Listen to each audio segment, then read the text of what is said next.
Start streaming. Pick up the stream key. Oh.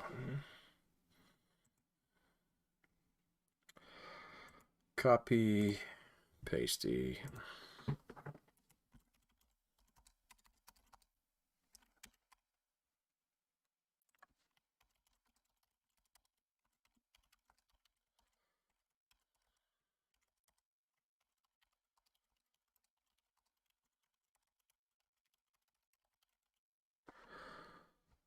Oh, look at that. No spelling errors. Is it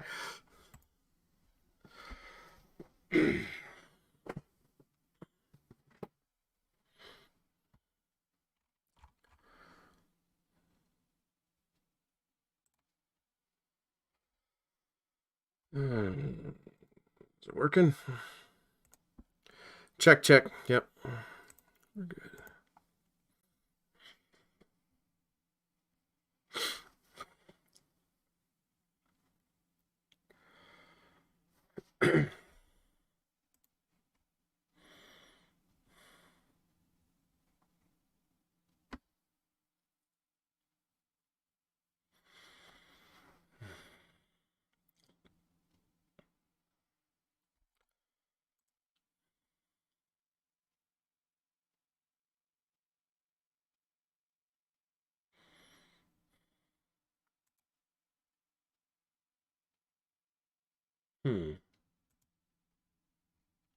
Oh, I see a few of you popping in there. Sorry, I've been having a little trouble with the internets today. So make some noise. How was your weekend? Did you guys all stay warm? Because, oh my goodness, it was cold.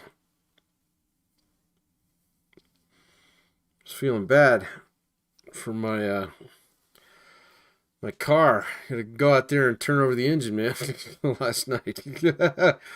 So, used to have a heater block. Actually, no, I don't think my truck did. That might have been the previous one. So, but that's okay. So, negative 15 early this morning. Blah. That's terrible, man. So, although I don't know, I was talking to my last class about this a little bit before we got started, and negative 20 walking into work this morning, that stinks, man. But I think there's like this cutoff at like, I don't know, anything that's like 20 or colder, anything beyond that is just cold. So it can be negative 10 or positive 10 out there. It feels the same. It's like, oh, I got to go inside now. But that's okay.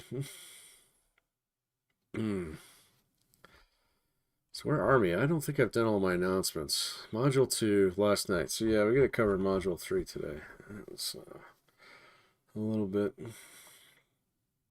I'll give a couple minutes to get some folks hop in here. Just kick the link out. But yeah, I was looking at the weather here in the Springs. It is supposed to snow later this week. Lame. Oh, man, they just changed this like within the last hour. Now I'm supposed to have snow on Tuesday, too. Lame. And then definitely on Wednesday.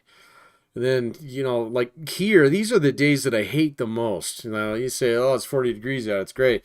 So, but 40 degrees is like my cutoff where it's like I'm wearing my heavy jacket. I'm putting my Carhartt on. Which means I'm not going to stand outside very long.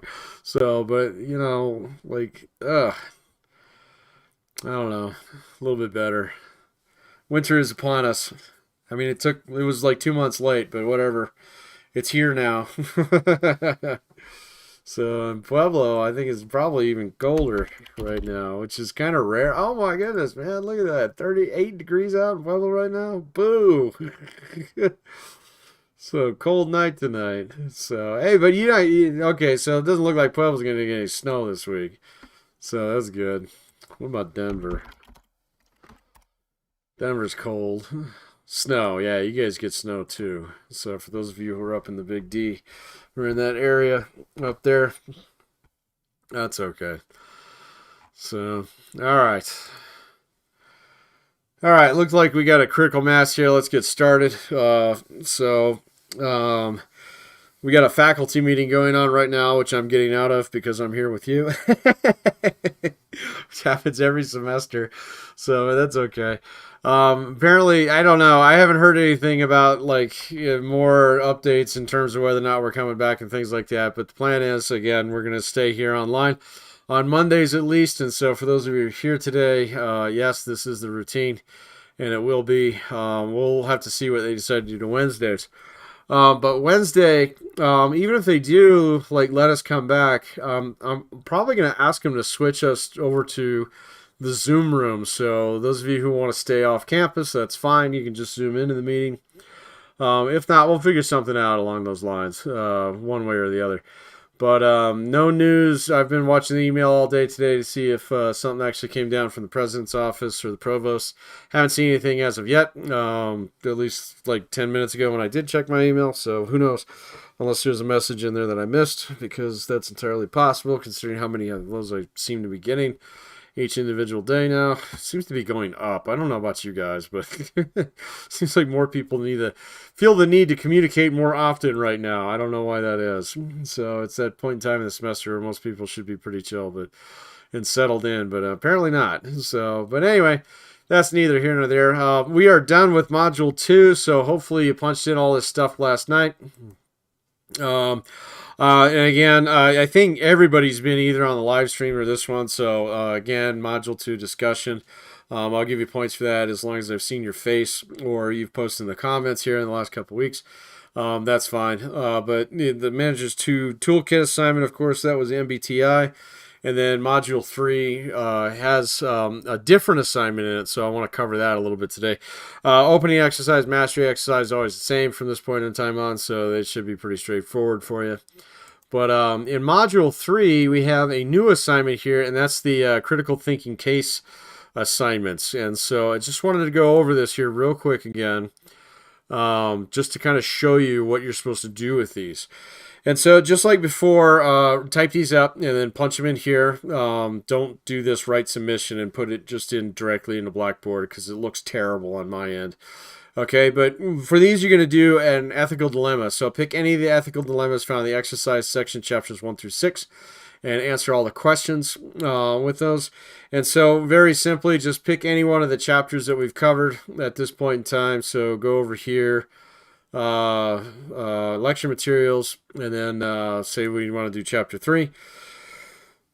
And you can pick any of the chapters up to this point in time, so there's a little bit of flexibility in there. But in each one of these chapters, at the end, you'll find there's an exercise. All right, so the same place where you've been if you went into these, I think I pulled most of the mastery exercise questions from these too. But if you haven't poked around these, this is where you find the case studies. Now, some people get confused on this because there's 2 types of case studies in this book. There's always a chapter case study that's like this one here, which using science to manage candidates to the job, the case of Kronos. These are not the case studies I want you to do. All right, so I want you to go in here into exercises. I want you to do the ethical dilemmas. All right, so I think these are much, much better for you, all right, than the other case studies, because the other case studies, kind of focus on what would you do as a manager and stuff like that. This is much more about ethics, and so make sure you're doing these. All right, and so like this one, you're applying for the job of sales associate. You found that it's given personality assessment as part of the application process. You feel that this job requires someone who's very high in extroversion and someone who can handle stress well. It pays well. It's a good stepping stone. And so how are you going to respond when completing the personality question? Are you going to do it honestly? And so each one of these have 3 to 5 questions on them. And so actually they might be standardized. It might be 3 on all of them. I'm not sure. But just go through these and answer these in detail. Okay. And so these are 2-page assignments. And I want you to fill up 2 pages. All right. So 1.5 pages to 2 pages, that doesn't trip off my radar. If you try and answer this all in one paragraph, or every now and then I get someone who tries to do this as a PowerPoint. No, write it out. Okay, it's a case study. You're all in the MBA program. You're very, very good at this by now. So I think a 2-pager is a pretty small order. But definitely flesh each one of these out. So like with personality testing in particular, what would be the advantages and disadvantages of completing the questions honestly? All right. So I'm not going to tell you in any of these that there's a right and wrong answer, because there's not. All right. I've had people argue both sides of all the case studies in here, and you can definitely make a good argument regardless. All right.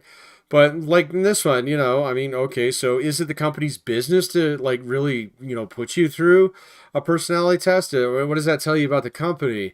Is the company, I mean, are they really serious about actually getting people who are of like, say, like more extroverted, or is this, kind of like beyond the scope of their business? Shouldn't they figure this out in an interview kind of thing?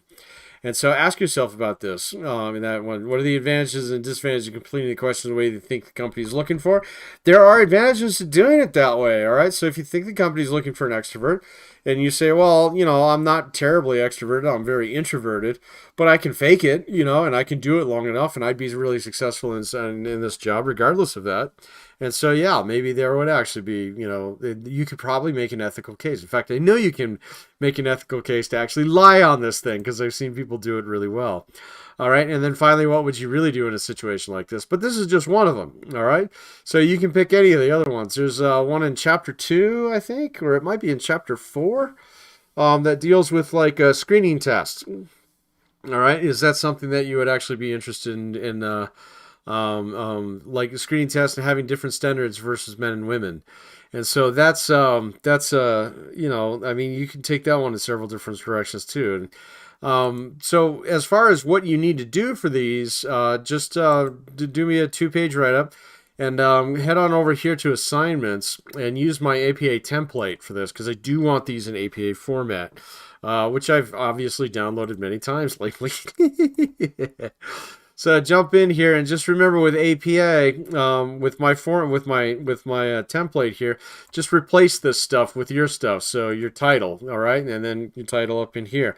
I don't need abstracts for these, all right. So it's 2-page assignment. It's not worth writing abstracts, so don't bother.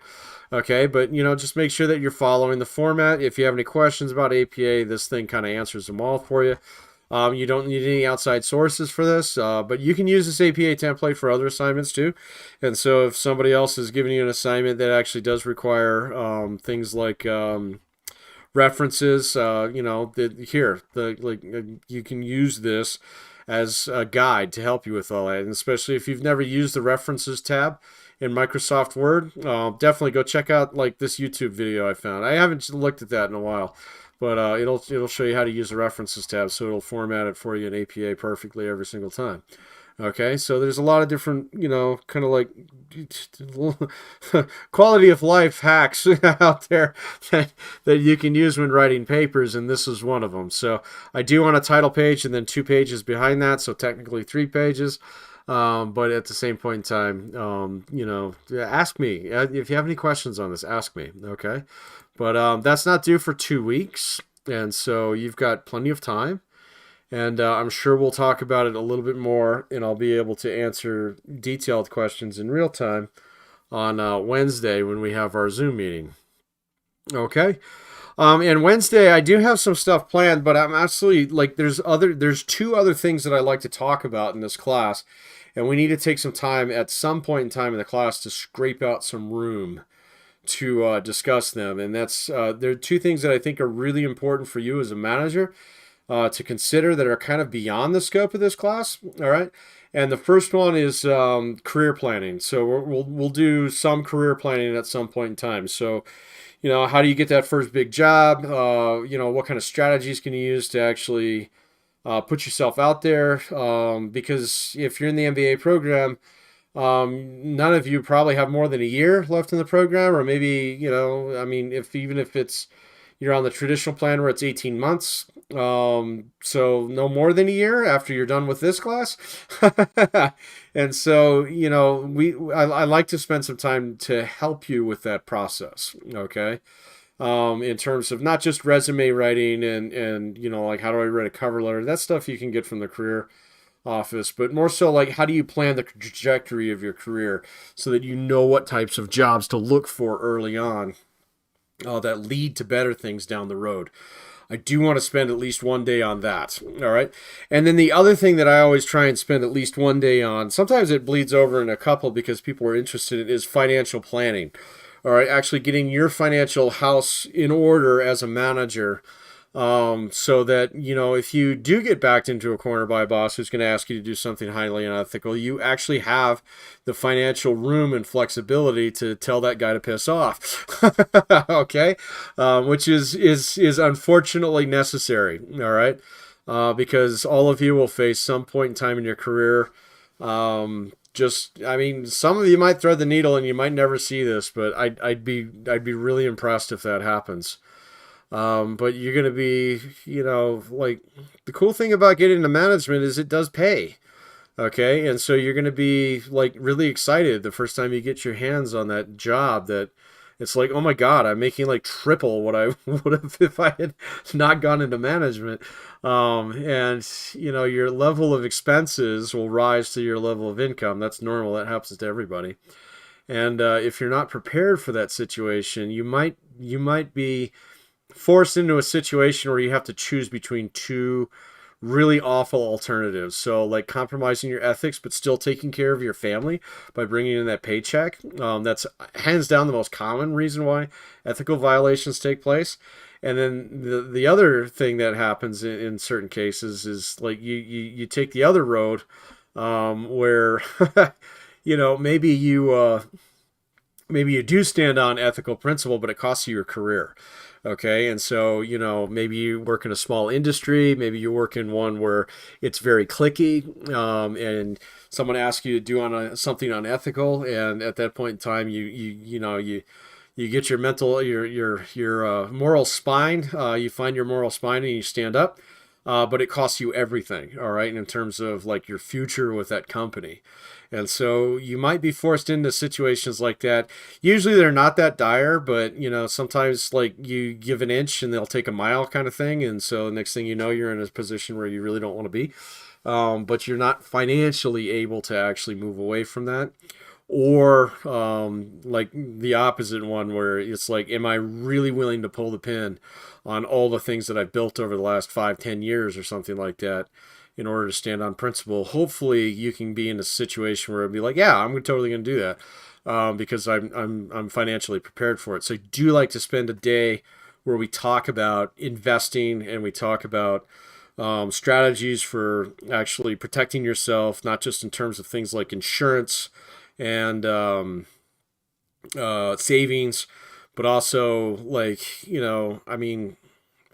really, if it comes down to it, and if you got a big cash pad behind you, how do you not waste that? All right, in a situation where you are forced into a corner.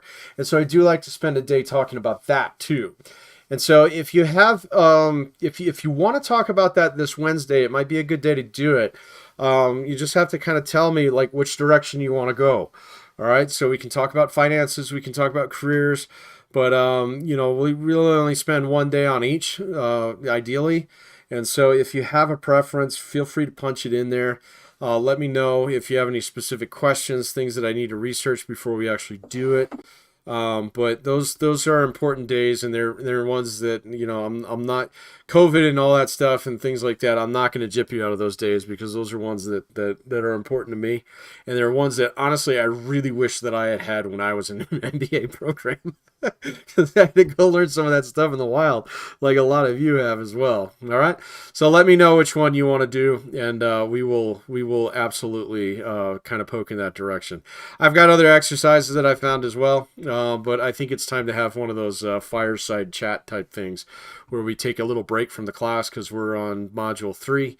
And so it'll be a good day to talk about some of those things in great detail. All right. But with that being said, we do have a new module to dive into here. And so that's going to be module 3, motivation. This is probably this one here, and then this one here. These are probably the 2 most important modules in the entire course. You want to do personal finance, Roth IRAs? Yeah, we can talk about those. Personal finance is a big topic, so if there's something specific that you want to talk about, that's fine. We can talk about Roths and IRAs. as well. So I'll put that on the list. But Roth IRA is um, it has its benefits and it has its drawbacks too. So you have to start thinking about like some personal questions about like what do you actually want to do, because a Roth IRA can kind of lock you into a long-term career trajectory if you if it gets going a little bit too far.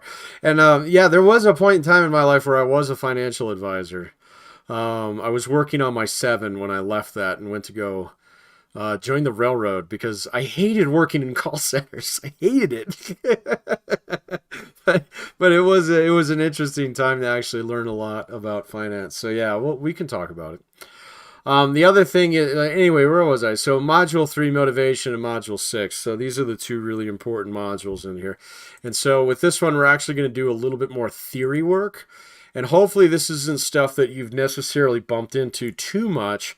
But it is something that like I'm sure you've seen pieces of this, but it's also something that I want to dive into in a little bit more detail. All right, and I want you to start thinking about it a little bit more pragmatically as a manager. And so we're going to talk about Chapter 5, Theories of Motivation, today. All right. We also need a trivia topic. So if you've got something in mind, throw it up there. Something that we haven't done before. Okay, but let's talk about motivation theory. So motivation theory is one of those things that when I was in my MBA program, the first time I ran into it, and I don't have a really deep psych background. Okay, psychology was not one of my major topics of study in my undergrad, and it certainly wasn't anything that I ran into too much in my graduate work until we got into theories of motivation. All right, and when I first saw some of this stuff, I was like, "That's old. We never use that anymore." Blah blah blah. But then, there were also like similarities that I found between like what people were saying in the theory and what I was actually seeing on the job. Because when I was in graduate program, I was already manager, like several of you. And there were some minor connections that really made sense. It was only once I really got my fingers around some heavy duty management jobs that I started to really appreciate how much motivation theory can help you. There's a lot of people out there who like the poo-poo theory and stuff like that, and that's fine. All right, we're not all academics. I get it. I kind of fake it too. So, but at the same point in time, there are elements of theory that you can use as a manager, and so I want to point some of those out for you today. All right, with motivation theory. And so, there are some very basic things that you have to understand that like there's this really like fundamental concept of how do we actually get performance out of people, which is something we've been harping on with things like job fit and job satisfaction. But really, like the one that kind of stands the test of time is this idea that performance is a function of motivation, ability, and the surroundings, the environment around you. And so, and you don't want to think of this as like, oh, well, my motivation's a 2 out of a 5, and my ability's a 6 out of a 7, and my environment's a 3 out of a whatever, and then just multiply these together and you get some level of performance. You want to think about it as in terms of like if any of these is a 0, okay? So of course you multiply a 0 by anything, you get a 0 in return. And so if you don't have any motivation to do the job, your performance is going to suck, all right? And a lot of you have seen this. You've seen it in school. You've all had that crappy class that, oh, they're making me take it, kind of thing. And maybe it's really onerous. It involves a lot of work that's really tedious, or you just can't engage with it on a certain level because either you don't get it, you don't care about it, or it's not been made plain to you why you should care about it, whatever. Okay, but your motivation is just a goose egg on that. And so really your performance, if you're allowed to kind of run with your own devices, your performance will end up being a goose egg as well. And so if you start to understand that a little bit, likewise, if we put you in a situation where you just don't have the skills to be able to do this, okay, then your performance is also going to be a 0 down the road, okay? So the whole idea that, sometimes we really motivate people by giving them really big, hairy, aggressive goals. They used to call them BHAGs and stuff like that. But really, I mean, if we put a problem before you that's just way too much to munch down, you can be the most motivated person in the world to do that. But if you just don't have the skill set to be able to accomplish that, your performance likewise is going to be a 0.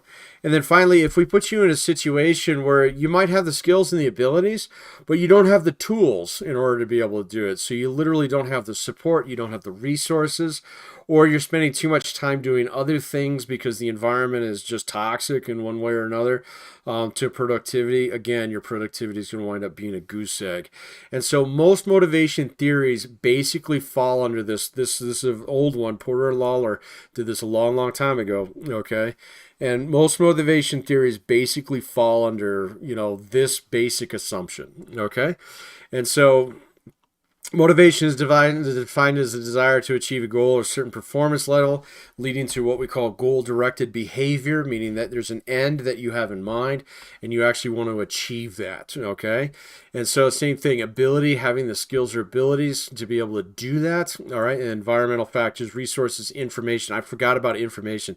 Sometimes you'll have like an environmental blind spot that you can't do anything about it, but whatever it is, that blind spot that you have contains some kind of monster in it that's going to murder your project, okay? Again, your performance is going to be goose-egged on that one as well. And so this is the basic structure behind it, okay? Let's dive into some of the specifics on these. Chapter 5, here we go. Gosh dang, I'm in the wrong spot. They talk about Zappos in here, and if you read up on that recently, man, what happened to their CEO is still unknown. In some ways. I don't want to go into that, but it was interesting. For a couple of years there, they were using Zappos as basically kind of this like model company of how you actually manage without structure and kind of things. And it's really funny because I had a friend. Well, I mean, he's still my friend. I mean, he's not gone or anything, but I have a friend who basically called the implosion of that company about six to 8 years ago.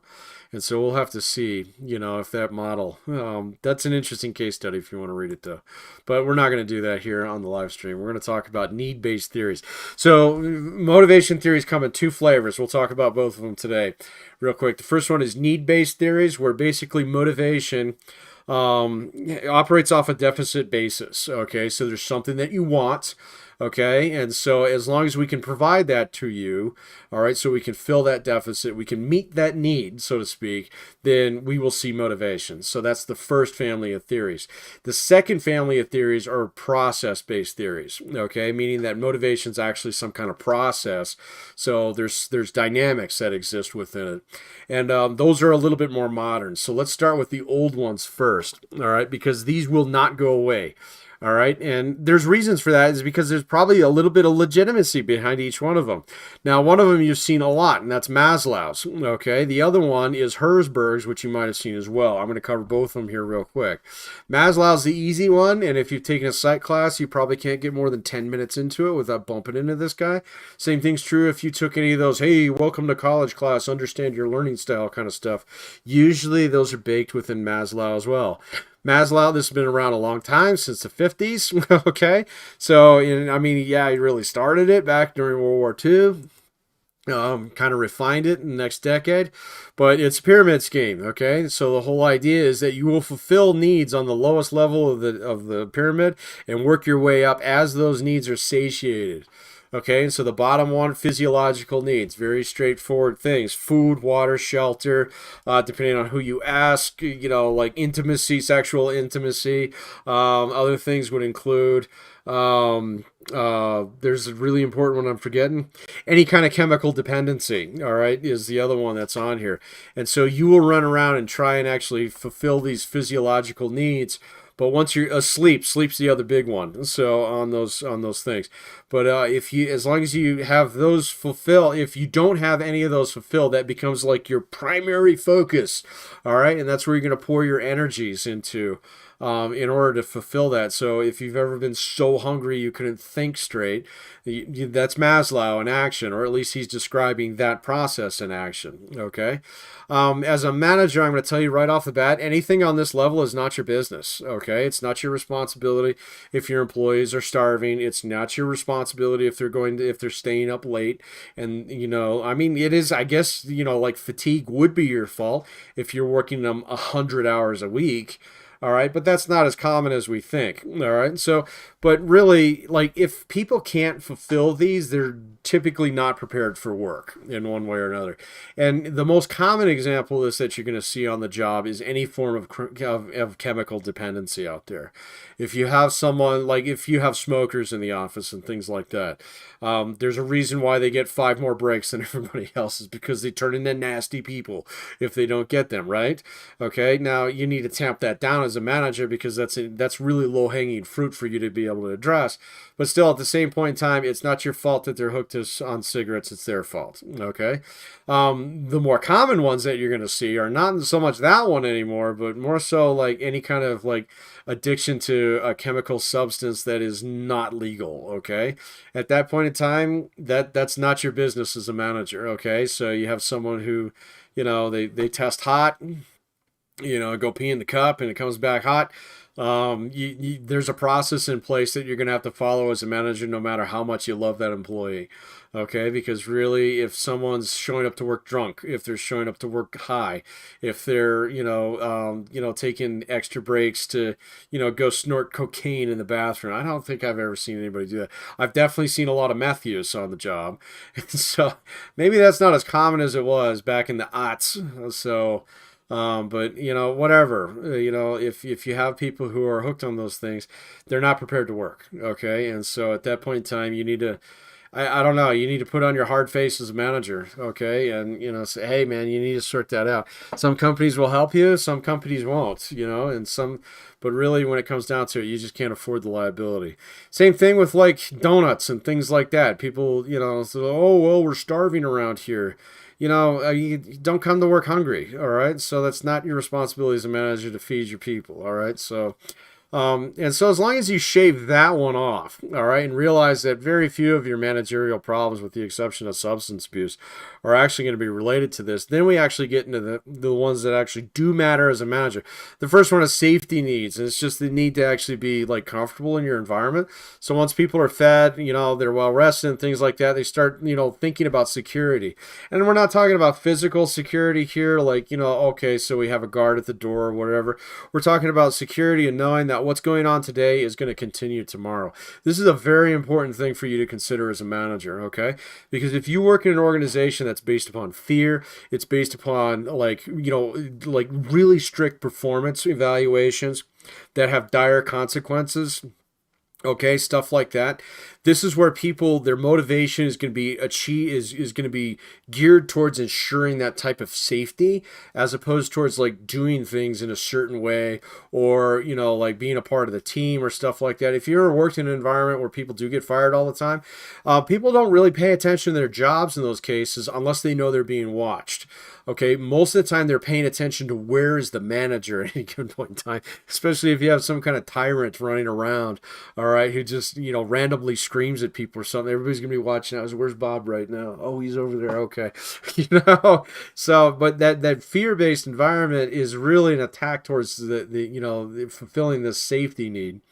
All right. The same thing's true if you work in an industry where there's a lot of turnover, or if you work in an industry that is really volatile due to external environmental factors. So, if you never know if you're going to have a job next month, things like that, you're always worried about that next month. You're not focusing, solely on your job. And that we want to get people away from that. This is something you can absolutely address as a manager. It's really easy to do. People will be concerned about this, and you'll be able to tell whether or not they're concerned about it, all right, based upon like how they interact with you. If they have like interactions that are really guarded and really cautious and really careful, they probably don't feel very secure in their environment one way or another.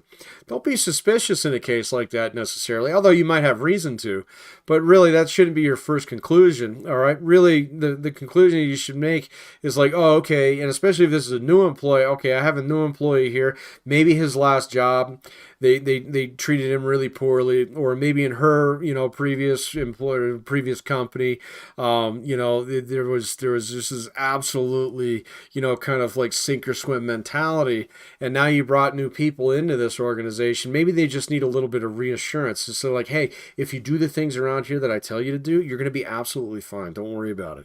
Okay, and you can and then the way that you alleviate this one over the long run is by walking your talk. Okay, and so if you tell people, hey, you're going to be safe as long as you're going to be secure here, as long as you do X, Y, and Z. They do X, Y, and Z, and they see that nothing happens, okay?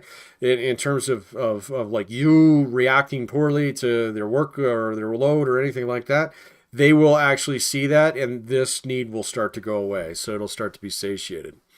Okay, so this one is absolutely something you can do as do something about as a manager. Ignore this one, move on to this one. All right. So social needs are the most difficult ones, all right, because they completely differ from person to person.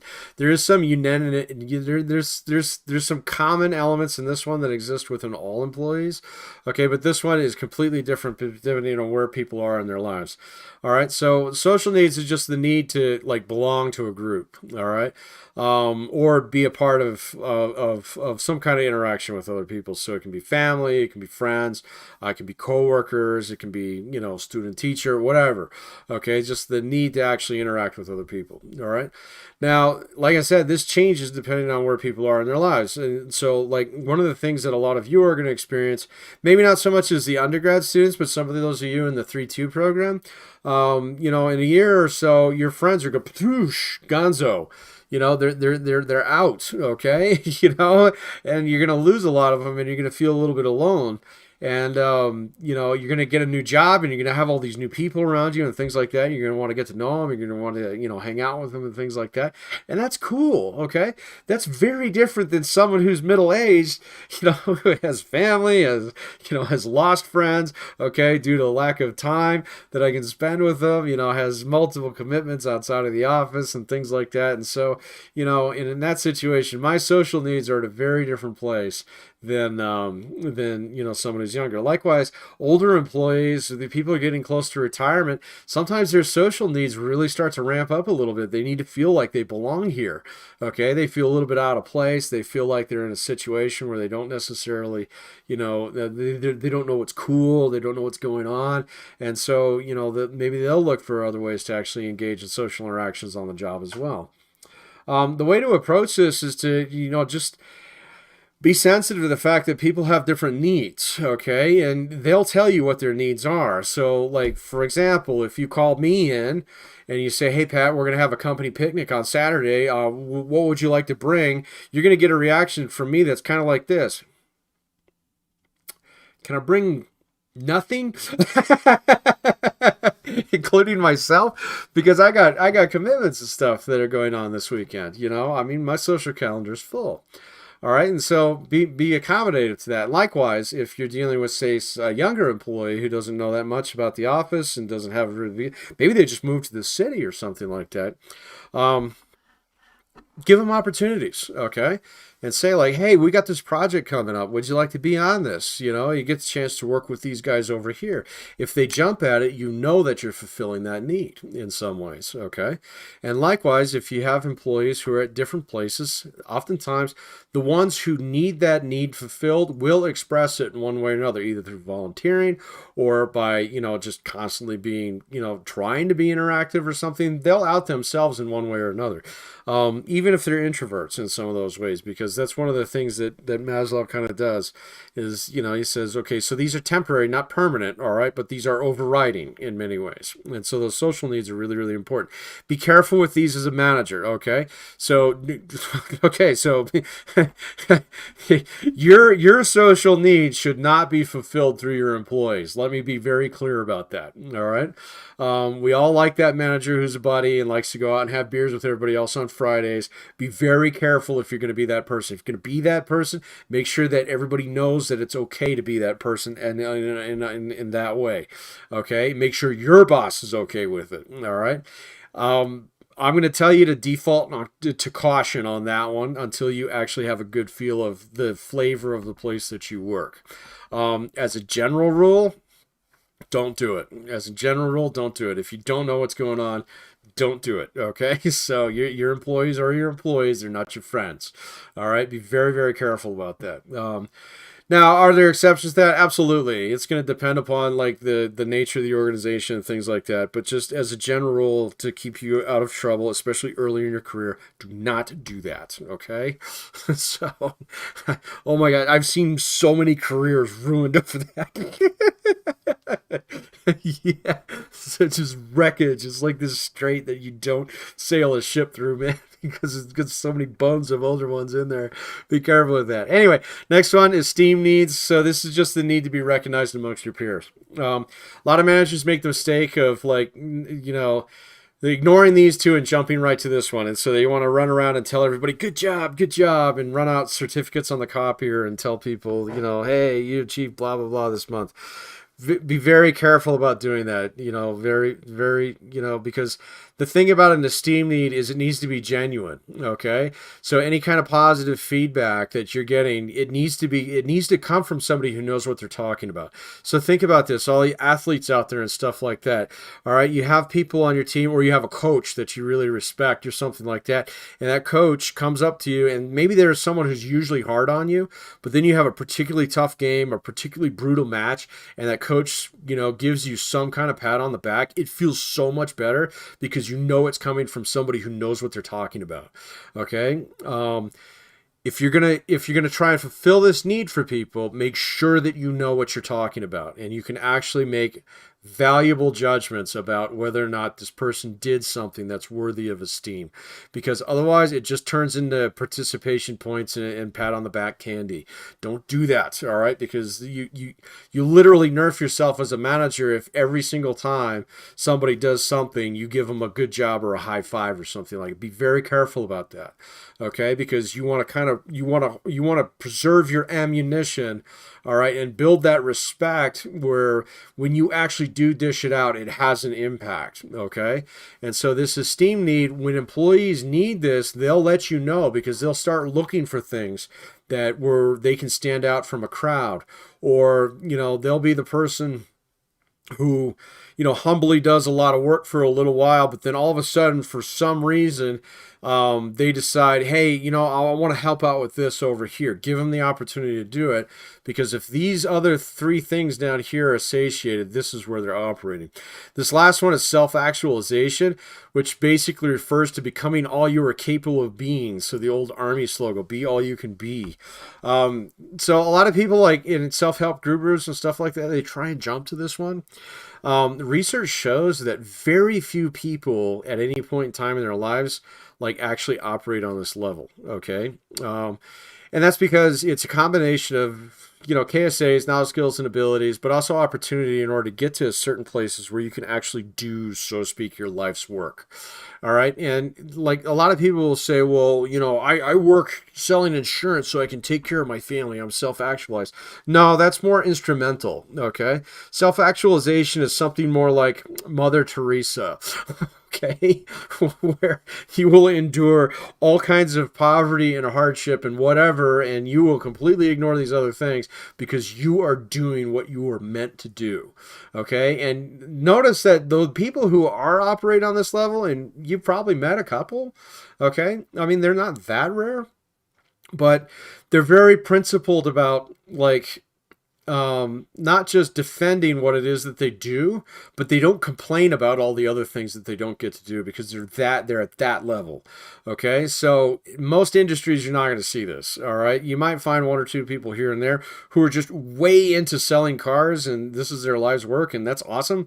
Okay. But it's not very common in most industries where you do find it, things like healthcare. So you might have that one person who's just absolutely out there to help people. And, they'll do everything. They'll work every shift, and they'll sit at bedsides for hours and stuff like that. That's great. Okay.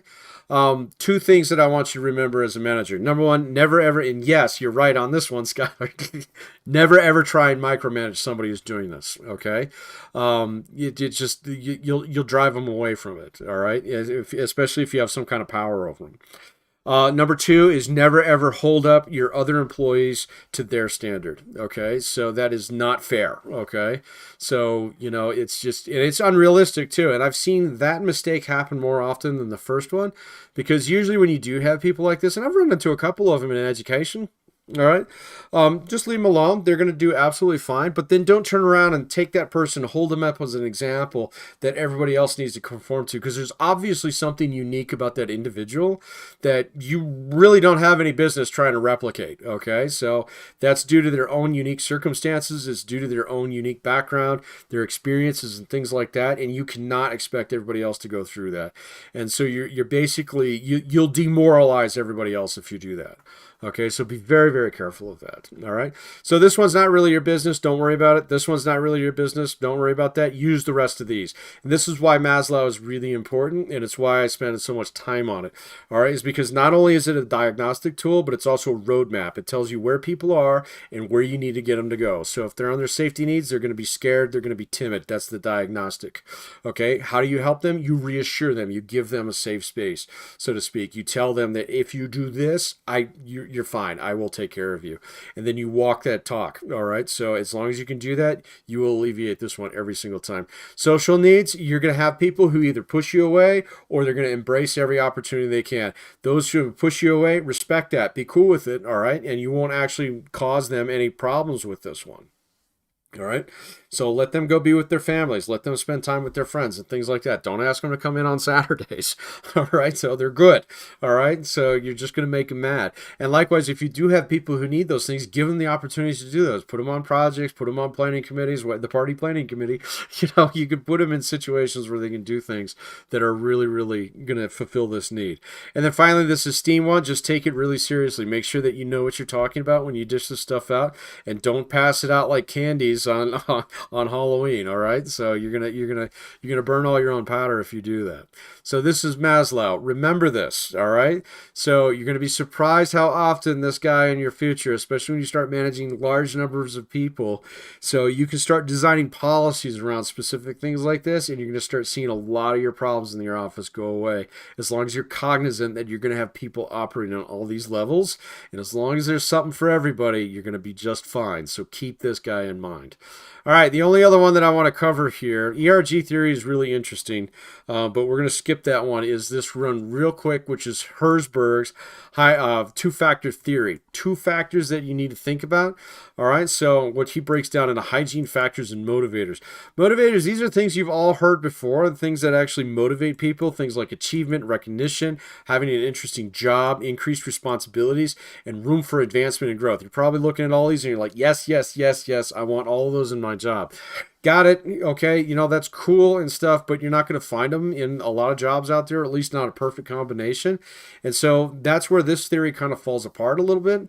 The thing that you really need to think about as a manager, and the thing that I'm going to point out, is you have to watch out for these, what are called hygienic factors or hygiene factors. The reason why these are important is because Herzberg's theory is one of the only ones out there that has a negative component to it. So notice that Maslow up here. All right, so if you're operating on this one, you move down to this one, there's still something you can do about this. Okay, so I'll fill that one and get you back up here.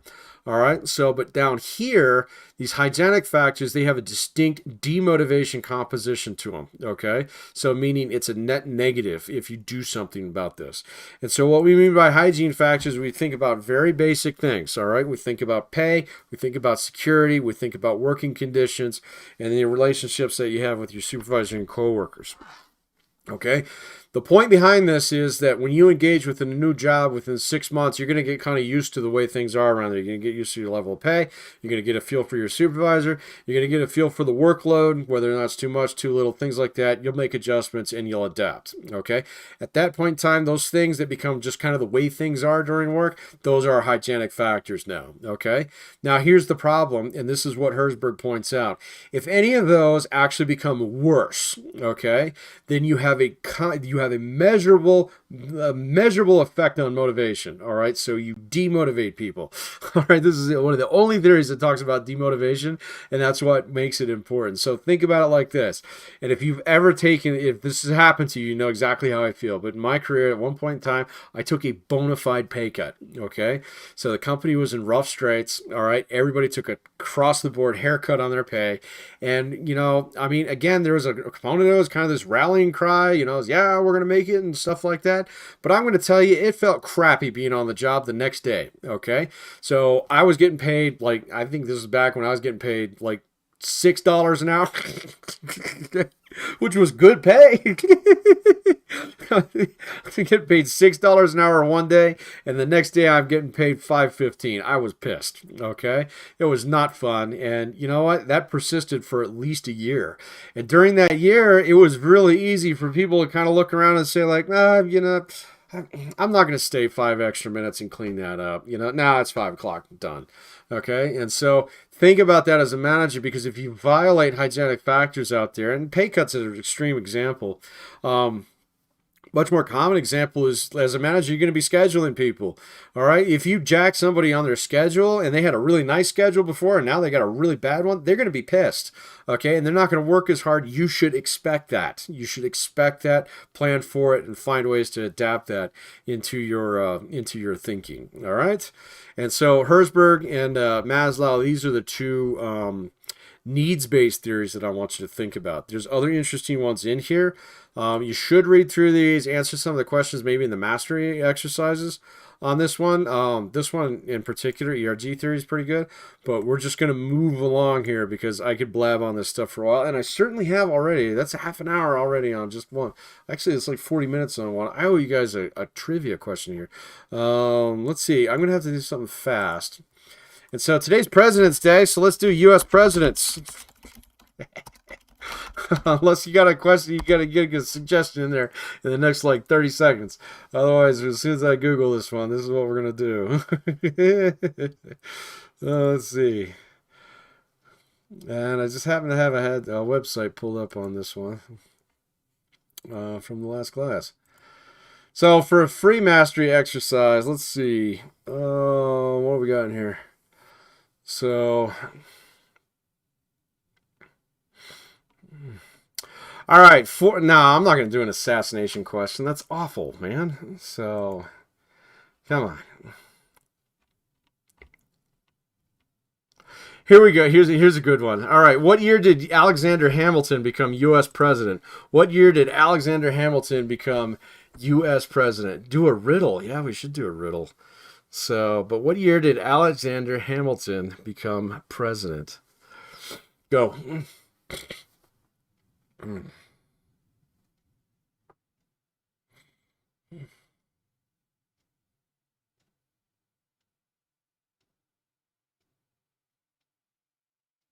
Nope. Nope. Nice try. Nope. Nope. Nope. You don't know who Alexander Hamilton is? Go look at a $10 bill, dude. Nope. Come on. When did Alexander Hamilton become president of the United States?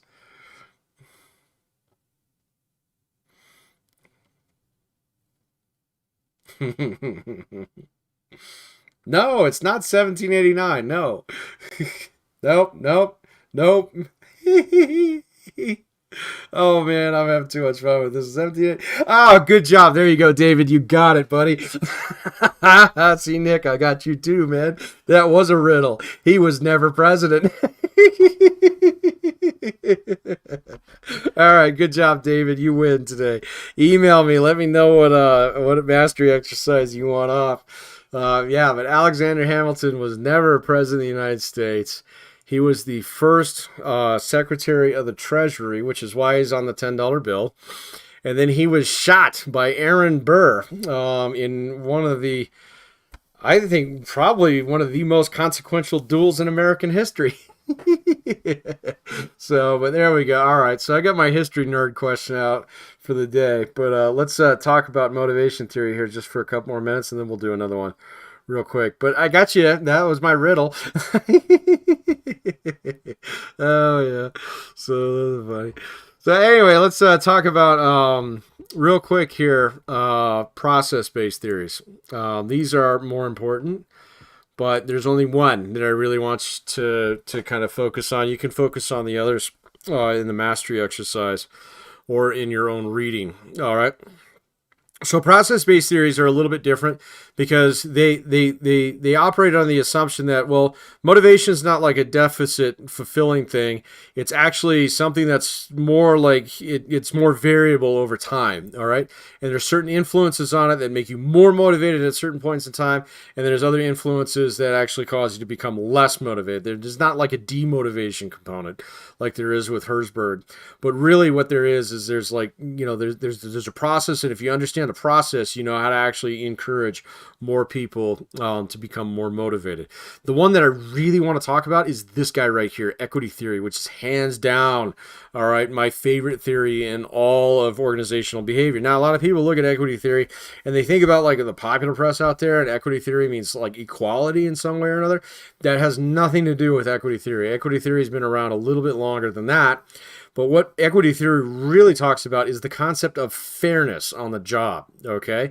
And this relates back to what we call organizational justice. Does your company treat you like a human being, okay? And so really, but equity theory is defined by an equation, all right? Thus, equity. So theory. And it's really straightforward. So you are a person, all right? And you have other people that you look at, all right? So people that you know, they're in similar space, similar station, similar situation that you are, and you are very good at actually, you know, measuring your outcomes versus your inputs as compared to theirs. And so just think about this on a binary scale. If you put in 1 hour work and you get $1 an hour, and you see somebody else put in 1 hour work and they get $1 an hour, this is all in balance, okay? Equity theory posits, okay, that a state of balance like that in itself is motivating for people to maintain, okay? Meaning that if they say, hey, oh, I do this much work, I get that, okay, that's awesome, because that person got the same, that person got the same, that person got the same. This is a cool system. You know, and you're gonna put into that system, you're gonna actually be motivated to commit to it and actually maintain the norms and you know, the culture and all the things in there. They're gonna fit with you because it's everything seems fair. Okay, so if you've ever been in a situation like that where, so like you're in a class and everything's laid out and, you know, I mean, everything's like really straightforward up front, and, you know, then you do some work and you get your grades back and it lines up with what it was supposed to be, and you're like, oh, that's cool, okay? And then you have a friend in the class and that friend doesn't get treated different than you, and, you know, maybe you compare notes and stuff like that. You know, it builds this kind of like, okay, so this is a good thing going here. I'm going to enjoy it while I can, so to speak. But at the same point in time, I don't feel like I'm getting mistreated. All right. Whereas, opposed to other classes, or, you know, maybe jobs, probably more commonly in jobs, but sometimes it happens in classes as well. All right, where you turn something in and looks all up to standard based upon what's going on, but all of a sudden you just get bow right in the face with like a D or something. You're like, what did I do? Okay, but then you have a friend in the class who turned in work that seems very similar, and they turned in something and they get an A on it. You're like, whoa, what the hell, man? That's equity theory in action, because all of a sudden we took you from from being motivated to making contributions to this to all of a sudden like questioning the entire thing around you. That's equity theory in action. It happens on the job all the time. You need to get really good at this as a manager in order to figure out where your major problems are, all right? Because equity theory in particular, it turns into really gnarly behavior, because the second part of equity theory is not only that if this is in balance, that people will actually contribute towards it in order to make it more equitable, but really if it's out of balance, people will seek their own ways of actually restoring balance. That's going to cause all of your management problems down the road, okay? All of your management problems are going to be caused by some kind, I'm just going to flat out say it, all of your management problems out there are going to be caused, I mean, dealing with people, maybe not your bosses and stuff like that, but I'm dealing with your employees. It's going to all be based upon some kind of perceived injustice, whether that's true or not, okay? And go back to perception to think about that. But really, it's going to be you're trying to get people to work a little bit hard. Well, you have this one guy over here who never really does that much work, and the other people pick up the slack for him. Okay, and he gets away with murder, but everybody else is getting slowly pissed off at this individual because they're not really doing it. And you don't know this is going on because you're the manager. You just look at your employees and you look at your metrics and say, oh, everything's cool and stuff like that. But you just walk in the office like, why is everybody pissed off here? What's going on? So, that's an equity problem. You don't even know about it, but it's right there. It's always with you. It's like oxygen in the room. Okay, because really, and here's the thing that I want you to remember about equity theory, is that we all have a really good idea of what's fair. Okay, so if you've ever been told, well, life's not fair, that's really just somebody covering up for the fact that they got screwed at one point in time in their life, or they're trying to justify things as the way they are. Okay, but really, when it comes down to it, we all have a pretty good idea of what's fair and what's not. And research shows that most of us have a pretty good idea of that when we're basically maybe just a little bit out of diapers.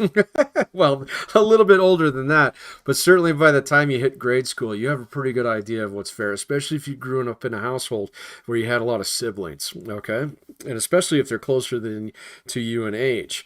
And so we have a good, and even later on in life, even if someone grows up single child household, stuff like that, and they're interacting in schoolyards and stuff, they get a pretty good idea of what's fair fairly early. And I mean, think about that in some respects. All you have to do is watch the news or something, and you can see that there's headlines out there that right off the bat you have this visceral reaction to it in some way or another. Because well, that's not fair. What does that guy get that much money for that? Okay, there's an essence to it that we all kind of get, and so the media feeds off that. The movie scripts feed off that. If you ever have that movie where you go in there and the bad guy gets away with it, we all have that feeling. Well, that's not fair. That's because we have this very common feeling of fundamentally we're very sensitive, especially in the United States. The United States is very good at this, and you can go through a lot of different cultural metrics and things like that, Hofstadter scale, and you can see that the United States is very, very big on this idea of fairness. All right, but really, when it comes down to it, you need to bring that down to the macro level as a manager and realize that there are going to be situations where you have employees out there who they're stealing from the company. All right. And you're like, well, that's obviously a moral feeling and blah, blah, blah, blah, blah. They might not see it as immoral. Okay. Because maybe your company has been stealing from their paychecks for years. And so really what they're doing is equity theory. They're making it even. Okay, and if you can understand that motivation and get past kind of the ethical piece of it, just from your sole standpoint and look at it from their standpoint, all of a sudden you should be like, oh man, I bet you a lot of that stuff goes on. The answer is, yeah, it does. Okay, you got to root this stuff out and you got to find it, because as a manager, it is your job. Okay, it is your job. You're the person with the authority and the power in a situation like this to actually make a more just work environment. And if you choose to ignore that, okay, if there's something that's fundamentally unfair going on and you just flat up choose to ignore it, as the person who is the face of the company, I just want you to flat out start telling people, yeah, that's unfair, and I'm totally on board with it. If you're not comfortable doing that, then do something about it. It's that simple, okay? Rather than saying, oh, well, life's not fair, suck it up, all right? So, no, man. Turn in your manager paycheck then, all right? Go do something else. Go be a line person. That's fine, all right? So, but really when it comes down to it, if you start ignoring these things on the job, then you're contributing to the problem, all right? You're not even keeping the problem neutral. You're making it worse. And so be very, very careful about this, because this stuff does exist in the wild. This will come up again and again and again in the class, all right? So particularly when we get to that next module, that's really important, module 6, where we're talking about leadership, all right? You have to realize exactly how much leadership is tied to this idea of organizational justice and fairness, all right? So think about it. How many truly unfair managers or leaders, team captains, teachers, things like that, how many of those people would you follow in a situation? Maybe you're forced to in a certain time here and there. I've put up this class for 3 months. Thanks, Pat. Whatever. But really, on the job, if you have a boss who constantly gives the good shifts, all right, so say you're a server or something like that, he constantly gives the shifts to the person he's dating, okay? How do you feel about this right off the bat? Is that something that you're going to back up if he gets put into a corner? Is that someone that you're going to pick up at home because he got a flat tire? No. Okay, so you have to start thinking about this stuff before you get to that leadership piece, because this is one of the fundamental aspects of leadership that you really need to get your fingers around, because this stuff is self-hiding. It is designed to actually like avoid your attention in some ways. So you do have that one person in the office who's not pulling their weight and everybody else is covering for them for one way or another, and they're all getting pissed off in the meantime. It is incumbent upon you to figure that out, okay? And the only way you do that is by getting people to trust you. All right. And that's really hard to do if you're not being fair to them yourself. Okay. So serious stuff with management here. So I do want you to spend a little bit more time on this as far as thinking about, like, just think about your classes, think about your teams, think about your jobs, think about the things that are fundamentally unfair about it. All right. And then take a look at the people who could actually do something about it and start asking yourself, why aren't they doing anything about it? All right. So most common answer, number one, they don't know about it. Okay. Legitimately, they don't know about it. Number two, they know about it, but they can't do anything about it. And they're saying things like life isn't fair. Number three, and the one that you really have to watch out for, is they know about it and they're totally cool with it. I mean, they're benefiting from it. All right. So think about that in that situation. Are you going to be in a management position at some point in time where there's something that's really unfair going on, but your bread is getting buttered because of it? What are you going to do in that situation? Okay. So this is the tough stuff in management. All right. And that's why chapter 3 and module 3 here, or this is chapter 5, module 3, are really, really important. So we have 2 chapters on this stuff. All right. We're going to come back on Wednesday. We'll talk about this a little bit more, but we'll also kind of have a little bit of consensus there that we want to talk about personal finance. And so if that is the case, that's fine. I'll start prepping things along those lines.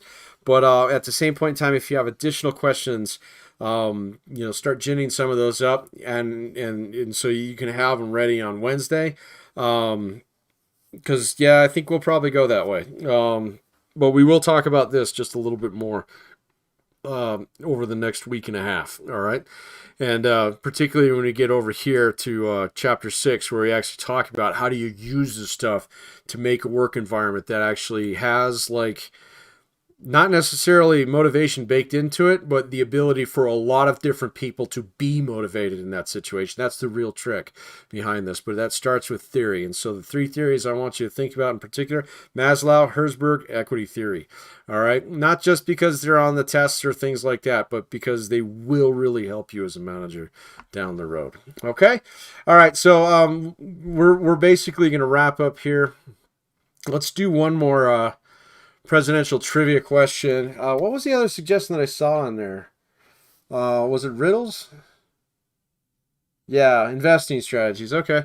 Yeah, we can talk about some investing strategies too. So I'm going to caveat that right off the bat. I'm not.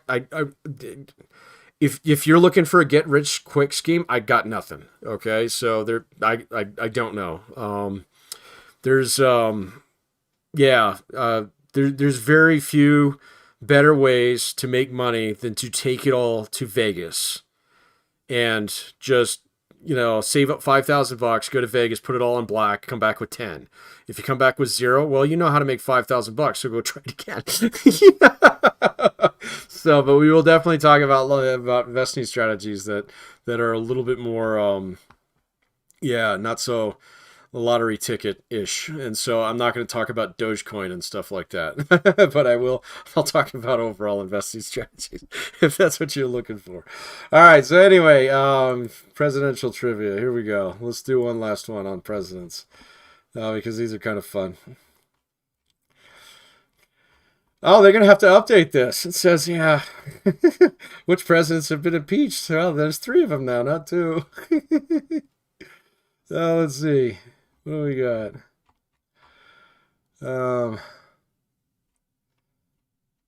Here's a great one. So, which state has produced the most U.S. presidents? Which state has produced the most U.S. presidents? Oh, this is a good one. So, go for it. Which state has produced the most U.S. presidents?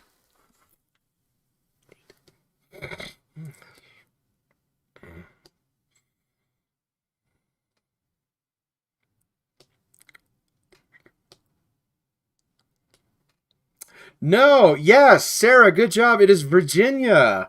So, Skylar, good guess. You were close, but no. So, Maryland is the state that gives Virginia a hug. So, but Virginia is the winner here. So, yeah, good job, Sarah. So, Virginia has 8 U.S. presidents. And number two is actually Ohio.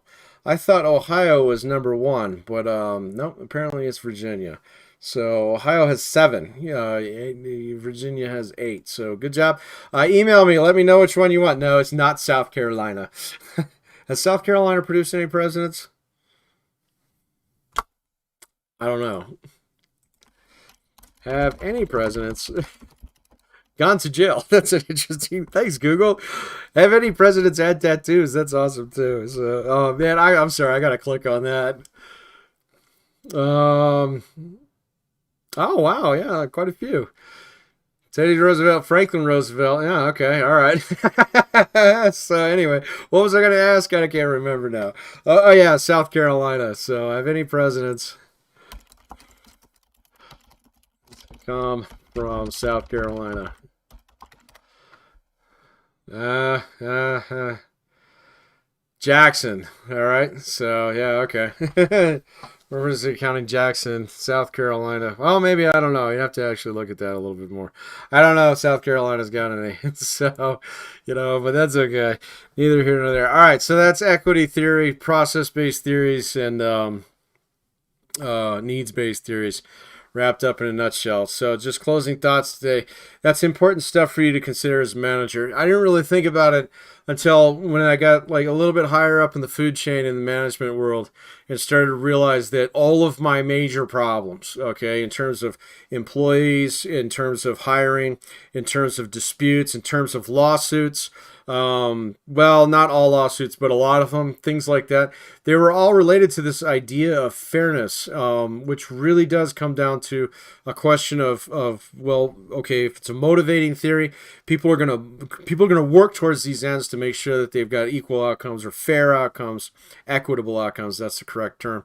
And really, when it comes down to it, if there's a mismatch between what we fundamentally think is fair and what is actually going on here, that's going to cause all kinds of problems for you as a manager. You're going to spend a lot of time putting out those fires. So the more that you can set up your organization in a way where fairness is a value, or even if it's a work team, okay, even if it's just a shift or just a crew of people, if we treat people around here fairly and we make an effort, then everybody will start doing that and they'll all actually start experiencing some of these positive work outcomes, all right, down the road that really do make for a much better work environment and much easier one for you to manage, okay? So dive into this stuff and start thinking. I want examples, all right, from your own lives, all right, coming up here where like, hey, when was the time that you got treated extremely unfairly? Let's talk about that and start asking why was that going on, okay? Because again, in management, we can learn from negative examples just as much as we can from positive examples as well. And so we'll do a little bit of that on Wednesday, and we'll also talk about investment strategies. So that's it. That's all I got for you today. So thanks for being here. I really appreciate it. Great turnout today. And I hope this stuff is useful for you on the live streams here. If not, the video will be up in a little bit. Feel free to check it out. But at the same point in time, this stuff matters. And so, I mean, pay attention to it and y'all are going to be fantastic managers. You'll be 10 times better than most people out there as long as you actually, take some of this stuff into consideration. So, all right, that's it. That's all I got for you today. I'll stick around here for a couple minutes just in case you have any questions. But other than that, you're off the hook and we will see you Wednesday. Stay warm out there. Stay safe. Stay off the roads if you can. Although they're probably better now. But we will be there for the Zoom on Wednesday. See you then.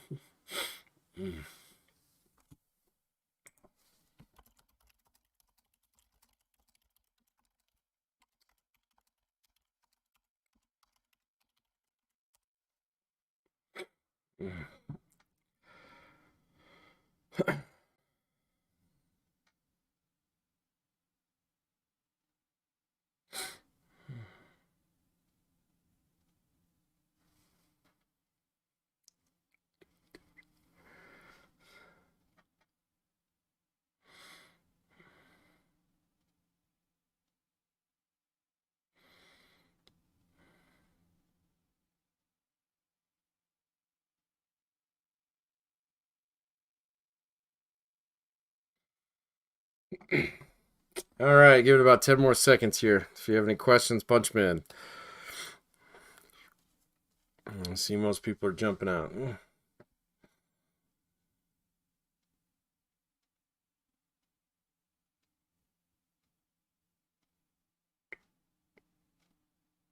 All right. See ya. Take care.